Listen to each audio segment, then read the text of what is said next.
Scenarul practic se află, acolo sunt doi oarecum versanți. De fapt, printre ei trece o vale prin care probabil la o erupție puternică s-a scurs lava.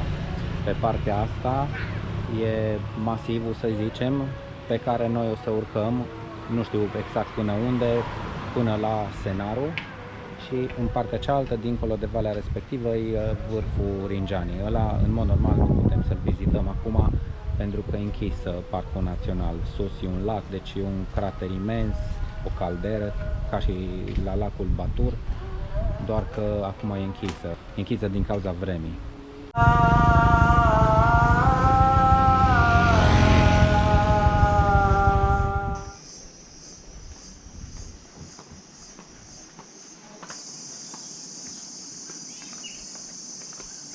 Nu era nimeni la casa de bilete. Deci am ajuns în Scenarul. Scenarul e denumirea satului și a zonei, că e așa o zonă cu mai multe chestii de văzut și câteva unități de cazare, câteva homestay-uri. Motivul pentru care am venit aici sunt două cascade, Sedanghile și Tiu Chelep. Sunt două cascade la care ar fi trebuit să plătesc bilet de intrare 20.000, dar nu era nimeni la casă, așa că am continuat drumul înainte. Una dintre ele, cea mai apropiată, Sedanghile, se vedea și de aici din vegetație, sau se mai vede din când în când, doar că dacă pun camera încolo nu o să vă dați seama, trebuie să vă arăt cu degetul și nu pot să dau zoom atât în imagine cât să vedeți ceva. Trebuie să mă credeți pe cuvânt.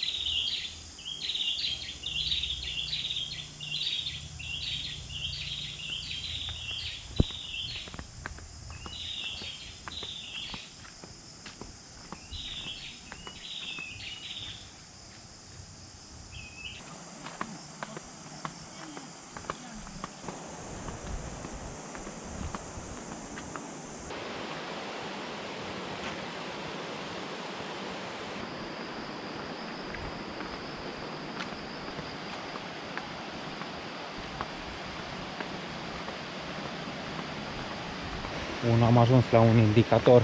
Conform indicatorului mai este o intrare sau ieșire, poarta 2. Deci înseamnă că eu am intrat pe la poarta 1. Poate paznicii erau la poarta 2. Nu știu, am văzut un macac, o maimuță aici în copac. Deci va trebui să fiu cu ochii în 4, să nu vină să mă jumulească de geantă. Glumesc, că nu te jumulesc de geantă.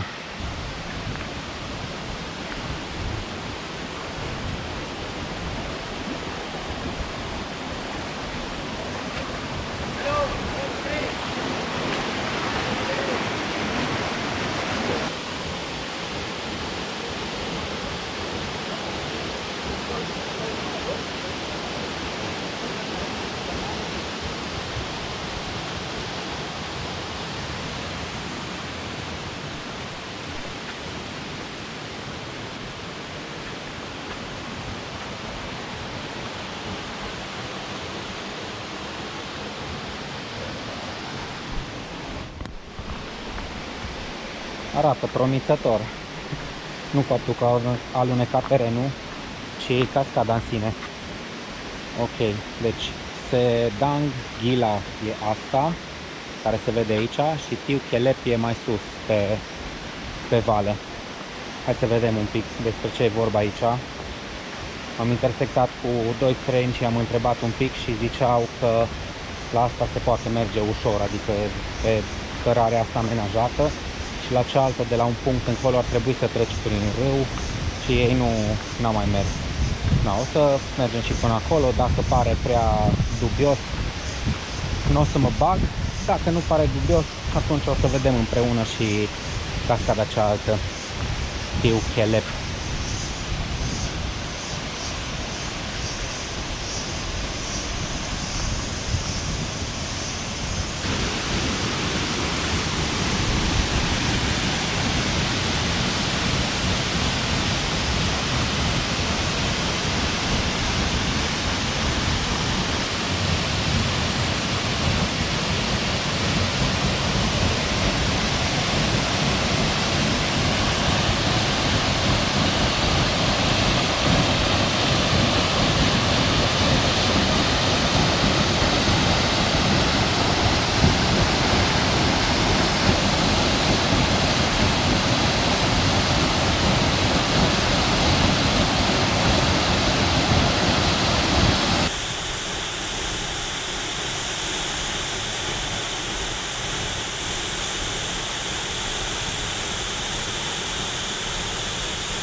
frumoasă cascada și mai jos ce vedeam de la drum, toate țineau de cascada asta, nu de Tiu Chelep. Cealaltă se pare că nu se vede de la drum. E frumoasă, vreo 3-4 perdele din acelea de apă. Cascada principală, după cum ați văzut, are 2 trepte. Exista acolo pe panou o explicație cum s-au format, cum s-a erodat terenul de la stânca, șistul sau ce-o fi piatra asta de aici, roca asta vulcanică fărâmicioasă, de la baza cascadei sau de la baza unui fost curs de râu s-a rupt o stâncă și în acel fel s-a format o cascadă cu o căldare. Jos nu se vedea nicio căldare, dar în care să intri să faci baie. Puteai să faci baie, dar nu în căldare. Bine, asta v-am zis ce am văzut pe indicator. Acum mergem spre cealaltă cascadă, spre a doua, Tiu Chelep sau Calep, nu mai știu cum am văzut-o, dar important e că amândouă, ca să ajungi la amândouă trebuie să intri pe aceeași intrare. Un indicator pe care scrie atenție la extraterestri. Da, deci atenție la alunecări de teren și căderi de pietre. Posibil ca aici solul să fie relativ fărâmicios, pentru că, după cum am zis și mai devreme, venind încoace de după Tanjungan, am văzut foarte multe locuri în care era apă sau pământ pe drum adus de ploile din ultimele câteva zile. Și azi noapte a plouat. Acum se pare că am mare noroc cu vremea. Momentan e soare, sunt niște nori, dar da, e destul de limpede cerul față de cum a fost până acum. Atenție, alunecă!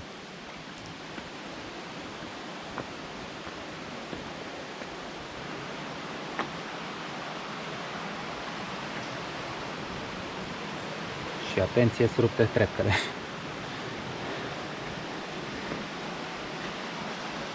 Și atenție, cad pietre!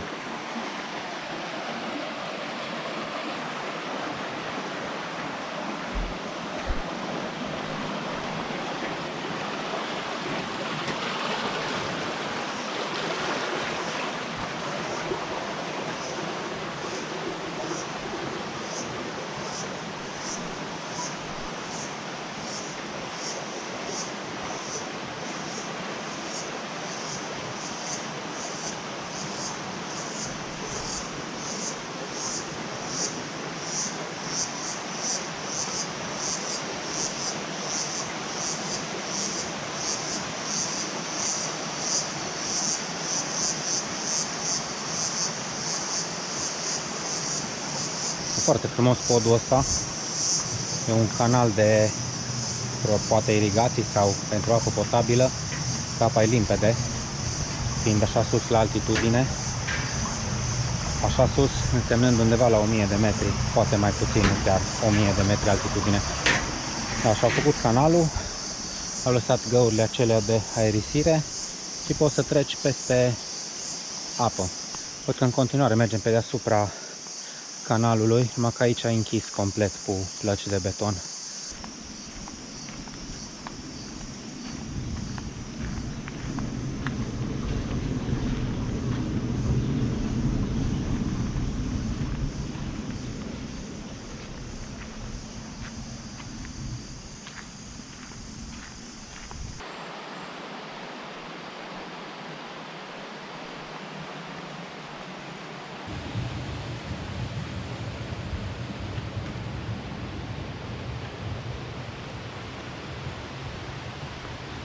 Văd că în față avem și un fel de baraj, o captare de apă.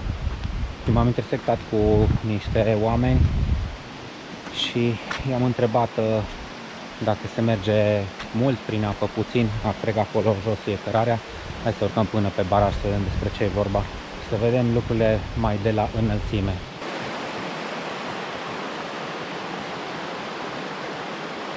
Nu e baraj, e doar o captare de apă, sau poate era baraj la un moment dat mai de mult, sau poate pur și simplu, da, așa a fost deschis acolo și pe partea stângă se capta apa, pe partea dreaptă lăsau râul să curgă mai departe liniștit. Oricum ăsta, dacă e umflat, e destul de mare și se pare că virgulă cărarea continuă pe lângă râu momentan, deci încă nu e nevoie să intrăm prin râu, așa că mergem înainte, ne plimbăm. Aici văd pe locul în care se intră prin râu.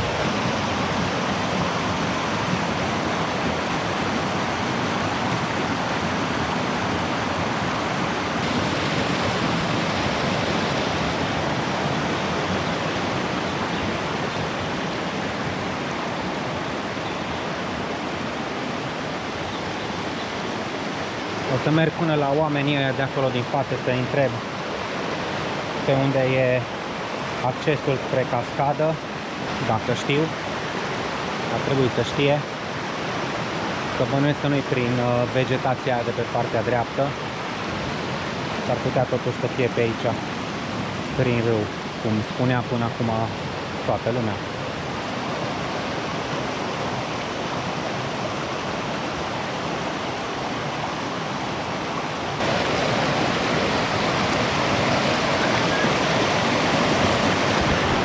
E rece apa, ca râurile noastre de la munte. Ia. Berapa lama sampai ke sana? Sebentar lagi. Berapa menit? 15? Ok. Sip, makasih. Makasih.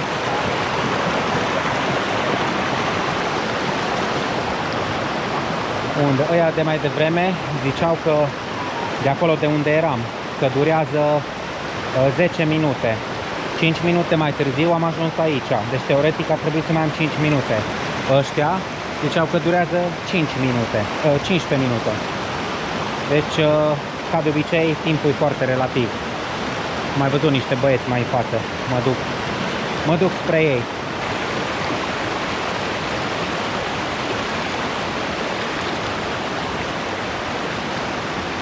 E foarte plăcută apa, în schimb.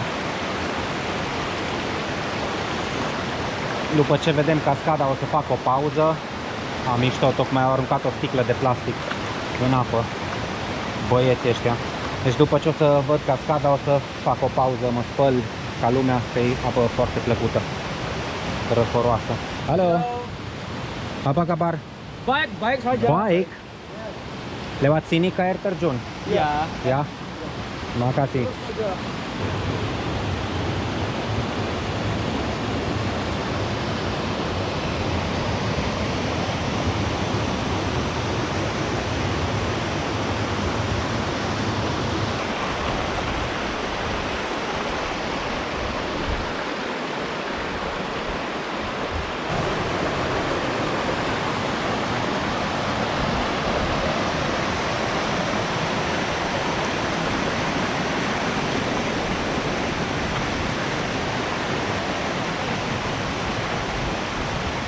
E foarte mare cascada și arată bine. Hai să vedem pe unde trecem. Prin locul care arată ca în Avatar sau pe un podest normal. Avatar. Poate cade în râu.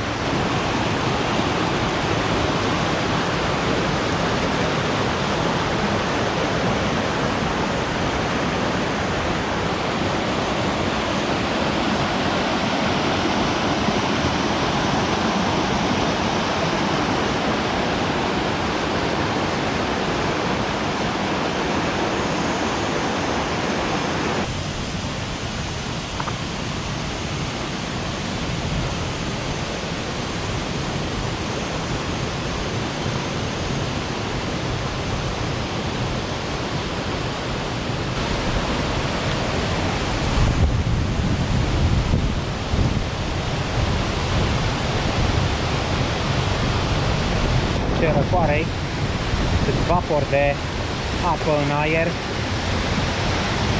S-ar putea să fie nevoie să tot șterg obiectivul de la cameră, dar vedem.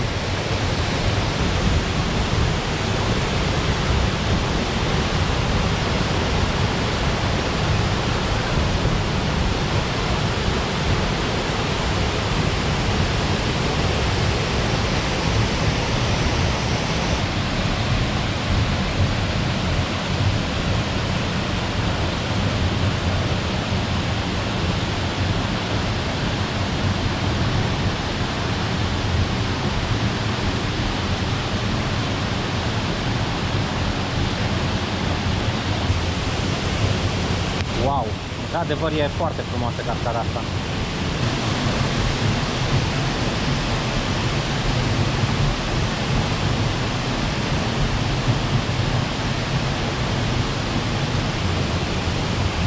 Și interesant cum curge apă și de sus și de sub stânci. Deci probabil că sunt niște fisuri în etajul care e acolo sus, de unde curge apa. Foarte frumos.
M-am făcut puțin mai comod mai devreme, că și așa am mâneci de tractorist de la cum am tot condus pe scooter în ultima perioadă cu tricou și măcar așa mă mai prinde soarele și prin alte locuri decât pe antebrațe. Nu că am ceva cu tractoriștii, dar prefer, dacă am posibilitatea să aleg, să mă bronzez mai uniform. Pur și simplu. Ce gros e trunchiul ăsta de copac.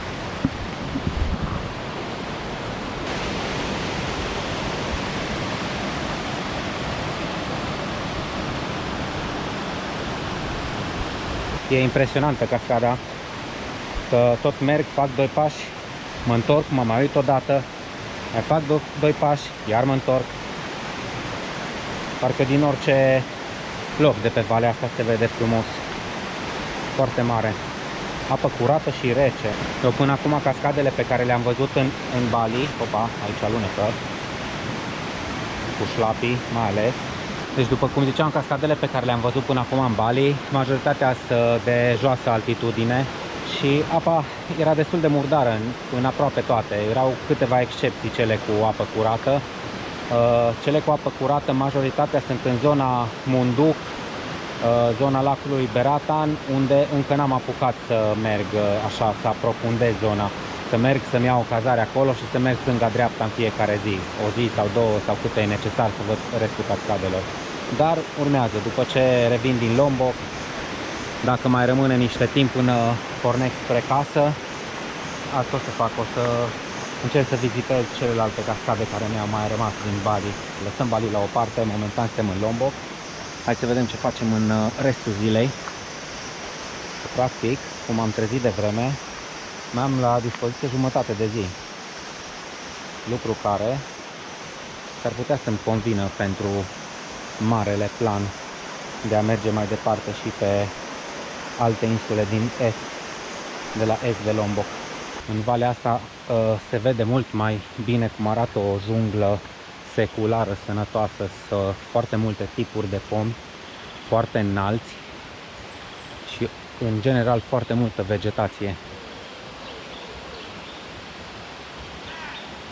Vreau să spun deasă, nu multă, multă e peste tot, așa e climatul ecuatorial, foarte umed, călduros și atunci peste tot crește vegetație multă, dar aici e deasă. E vizibil mai deasă decât în Bali, ce am văzut eu până acum.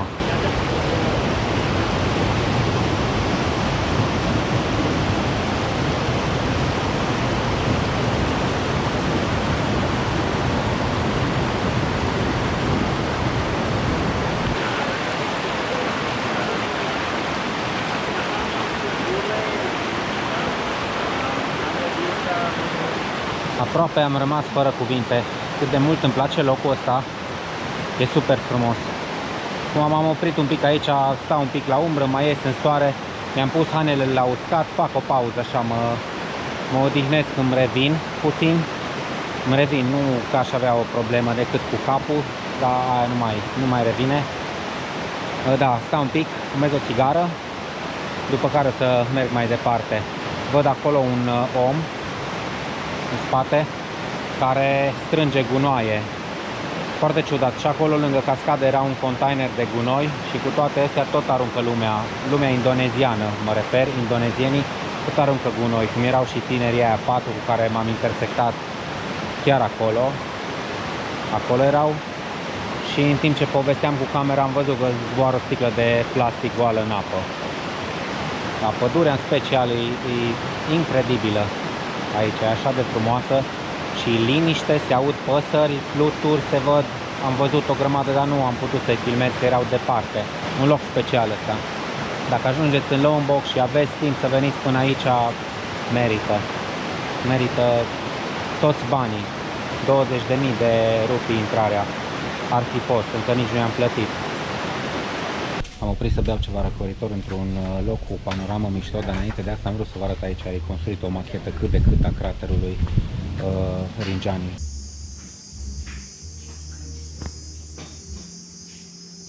Ăla ar fi vârful Rinjani, 3726 de metri. La ăla îi zice Muntele Nou, probabil că e un vârf, o erupție mai recentă. Lacul Segara-Anak și exteriorul.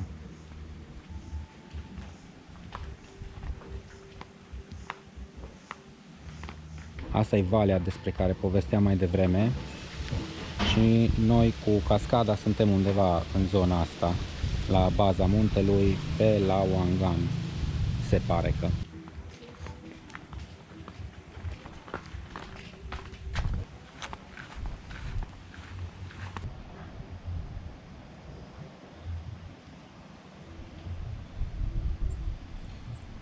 Ce mișto se vede, s-a limpezit complet cerul, în partea de jos în special, că aici mai sunt nori. Dar se vede acum până la coastă, până se vede marea în fundal.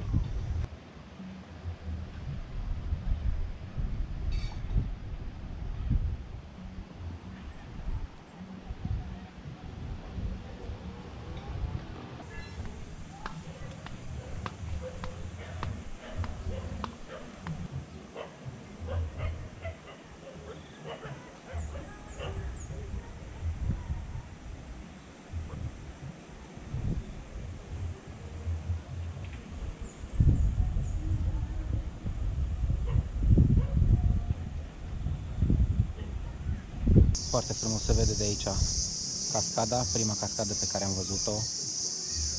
Muntele Rinjani, cât de cât se vede ceva din zona vârfului. Aici e o altă zonă a craterului, a calderei, care nu știu cum se numește, probabil, în fine, Senaru, probabil, nu știu, efectiv nu o luați de bună. Și după ce beau aici un pic de suc și niște ceai, o să încerc să ajung între dealul ăla cu case de acolo și munții următori, în Sembalun. Acolo e o altă vale în afara craterului, care ar trebui să fie, dacă am văzut bine ce am văzut în poze, ar trebui să fie interesantă.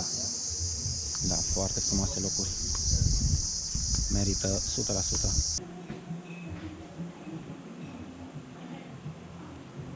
Deci ăsta e un loc care se numește Pondok Senaru, e la 2 pași, un pic mai jos de intrarea poarta 1 către cascadele astea pe care le-am văzut mai devreme.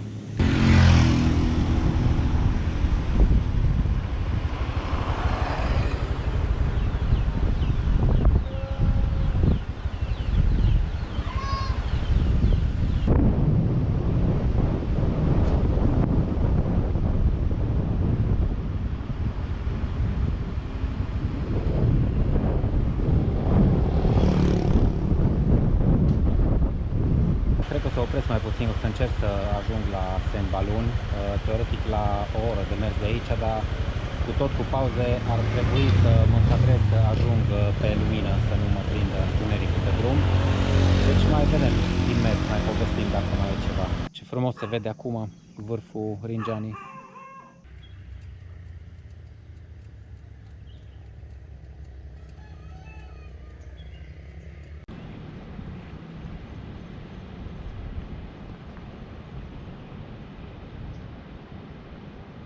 Suntem la o intersecție unde putem spune că în jos, în spate, dacă mergi, adică spre stânga față de unde am venit, începe coasta estică a insulei Lombok. Eu o să o iau în dreapta, pe acolo, hai să trec strada, și pe acolo e coasta estică. Eu o să iau în dreapta, înspre sud, față de poziția în care suntem. Cred că în zona asta e satul Bayan, fix aici sau ceva mai în jos. Renunțăm la coasta estică și mergem spre sud să ajungem la Sembalun.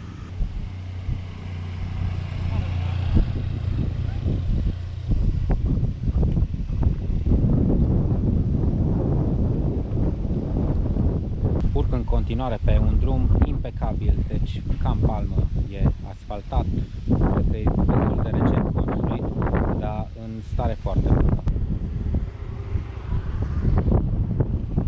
În prima parte a urcării se vedea din nou vârful Rinjanii în față, ca și cum aia era direcția, dar de fapt noi îl ocolim puțin, cum cobor acum spre sud. Dacă stai cu fața la hartă, mergem prin dreapta lui, acolo între Rinjanii și o altă grupă de munți. Acolo e valea asta Sembalun, unde mergem acum, dar nu mai avem mult pe aici aproape, peste deal, cum se zice, la o aruncătură de băți.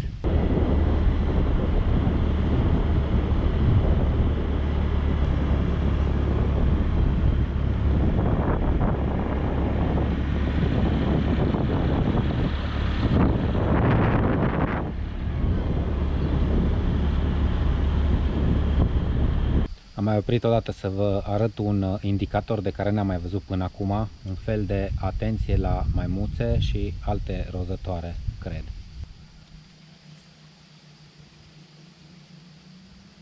O să fiu atent să nu le lovesc cu scuterul.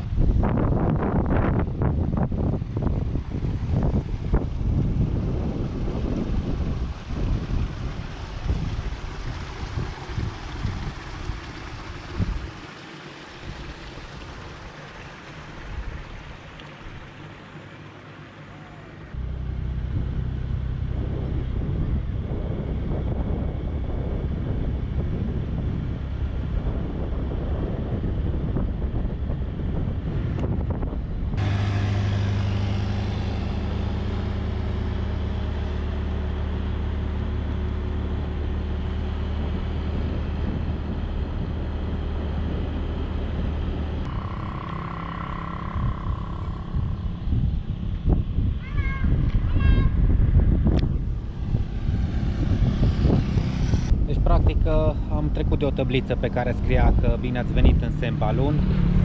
Suntem în acest sat, Sembalun, la aproximativ 1000 de metri altitudine. E răcare. Pe drum mi s-a făcut piele de găină. Mă uitam acum dacă mai am. Da, aici e un sat la poalele muntelui Rinjanii. Practic o vale care desparte Rinjaniul de versanții ăștia din spate, care nu știu ce nume au, și care teoretic de sus se vede și mai frumos. E o vale plină de sere și culturi de tot felul de chestii care cresc la altitudine. Deci am văzut până acum pe drum ceapă, spre exemplu. M-am oprit într-un loc panoramic din care se vede, loc însemnând restaurant, hotel, pensiune, ceva de genul, din care se vede un pic valea asta de unde am venit și în care suntem în continuare, și muntele Rinjanii, care tocmai s-a ascuns în nori. Pentru ce mai e celebru locul ăsta Sembalun, este pentru că de aici e un punct de plecare, cel mai apropiat punct de plecare pentru a face excursii de trekking, de mers pe jos, pe vârful Rinjanii. Am întrebat mai devreme dacă pot să beau o cafea aici, nu se poate că e închis restaurantul, așa că o să merg mai departe. M-am decis, cred că suficient de mult timp să cobor din valea asta spre estul insulei, să mă apropiu și mai mult de port și o să încerc să noptez acolo. De pe drum, tot așa, dacă mai văd ceva interesant, câte o imagine panoramică, o să mă mai opresc, mai filmez sau, în fine, ceva ce ar prezenta interes, o să mă opresc cu siguranță. Teoretic mai am 25 de kilometri până în locul în care aș dori să noptez, dacă se aliniază stelele. Dacă nu, atunci o să opresc undeva mai înainte, pentru că în zona asta, în valea asta, e plin de locuri de cazare.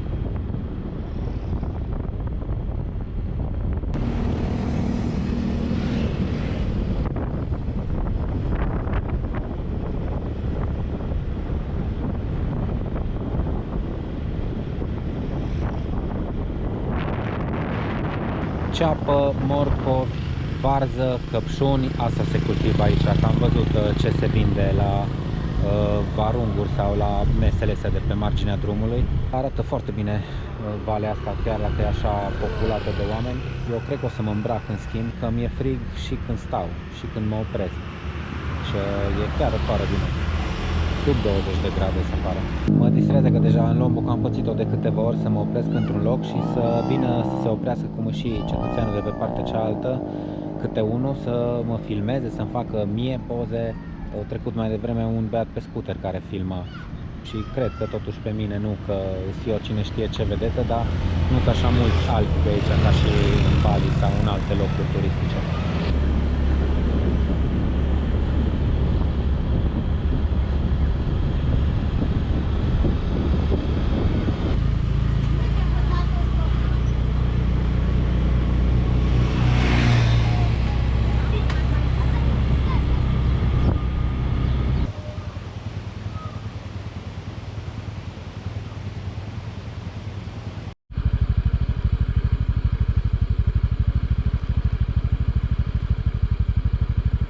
Am mai urcat la altitudine, deci cred că e deja în jur la 1500 de metri. Suntem aproape de nivelul norilor. Urmează să ajungem la un pas acolo să verific exact care e altitudinea și sper să nu mă prindă ploaia.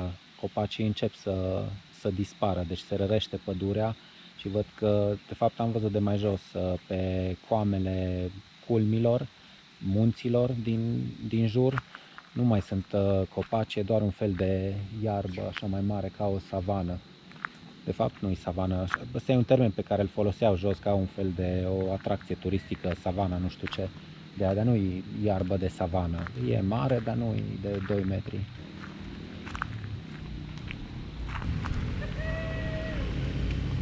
Am rămas cu casca pe cap, că poate mai și ține un pic de cald. E chiar răcoare. Nu mai să obișnuit cu temperaturile astea.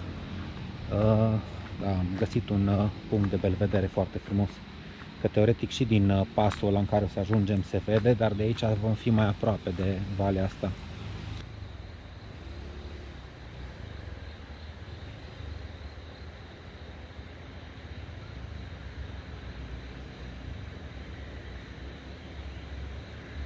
Mare noroc am avut, am găsit locul ăsta panoramic, aici într-o parcare, de fapt nu e parcare, într-o curbă, unde am tras pe dreapta să filmez un pic pădurea și abia după ce am stat un pic am văzut bucata asta de ciment, am venit până la ea și acolo în spate era locul, super. Urcând mai sus am mai găsit un loc foarte frumos în care se vede un pic mai bine toată valea. Acolo era drăguț mai devreme că se vedea printre copaci. Cam șubere de platforma asta.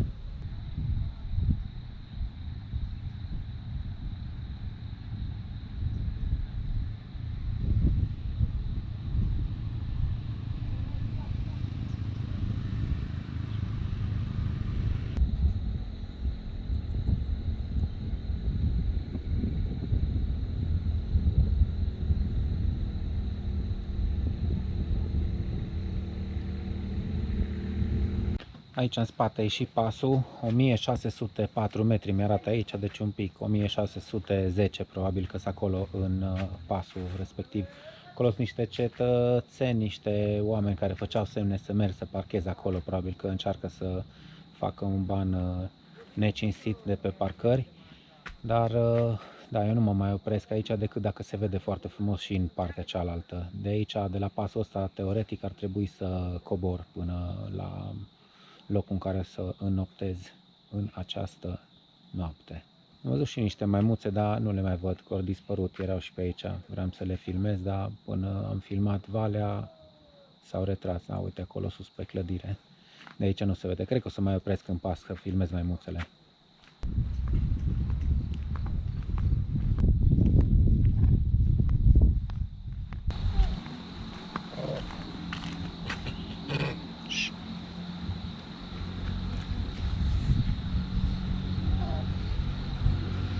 Nu le place camera, că de-aia a făcut mai înainte așa urât. Acum că nu mă uit și nici camera nu filmează spre ea, nu are nicio treabă, tot acolo și mănâncă. Mai încerc o dată, întorc camera, dar cred că o să intre în poziție de atac sau frică.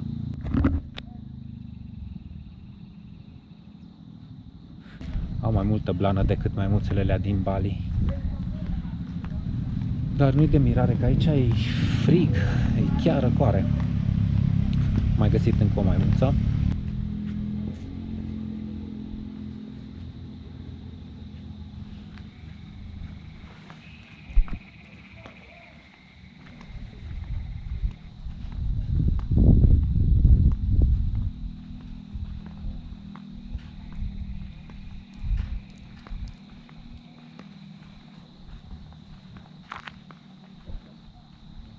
Hei!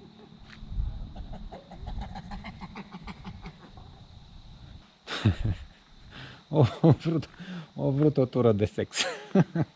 Nu m-am așteptat. Am coborât de acolo vreo 20 de minute printr-o pădure foarte întunecată, cu umiditate foarte mare, deci din pasul respectiv, tot ca prin beznă. Nici acum nu e multă lumină, numai că da, trebuie să se întunece în curând. Aici ai ceață și simt pe piele așa o umezială și oglinzile mi s-au umezit de la umiditatea din aer. De la pasul ăla în jos, altă climă complet față de partea de sus din Sembulun. În partea de est, unde am coborât acum și încă n-am ajuns la locul în care urmează să mă cazez, total altă climă, umiditate mare. Cred că acum e posibil să fiu în etajul de nori. Veneau mulți de jos cu geci de ploaie, dar încă n-a început să plouă. În față pare destul de luminat cerul, s-ar putea să ieșim la un moment dat din nori și să fie frumos. Vedem, mai avem un pic.